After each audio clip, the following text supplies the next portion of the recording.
Hello, I'm Andrea Hernández, and let's talk about molecular glues.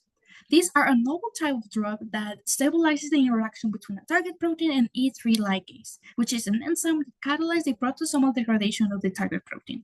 Recent studies have tried to adapt molecular glues to degrade cancer-related proteins. However, these trials are focused on the degradation of a single protein. And in my lab, in Dr. Wang's lab, we are aiming to involve the mechanism of molecular glues by simultaneously degrading two overexpressed proteins in cancer.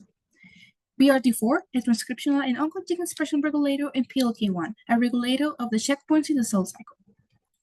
My task was to identify the most efficient degrader between these three candidates and compare its properties to the commercial inhibitor for these target proteins.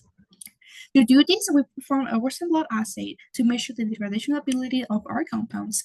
With flow cytometry, we saw how the apoptosis and DNA levels changed after drug treatment, and we counted the number of living cells using CCK8 assay.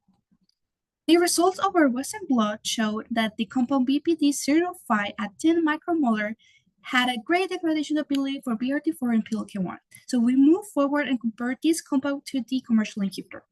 And as we can see in this graph, these two compounds have a similar cell viability curve, and they also induced apoptosis in a very similar way. And we used this result as evidence that BRT4 was being degraded. And for flow cytometry cell cycle assay, we noticed a significant change in the DNA content in the checkpoints where PLK1 participates in. This was our indicator that PLK1 was being degraded successfully. So in conclusion, BPD-05 showed high degradation ability for our target proteins, displays similar biological activity within cells, and with further experimentations, this could be the first dual molecular glue degrader used as an anti-cancer therapy in clinical trials. These are some acknowledgements, and thank you.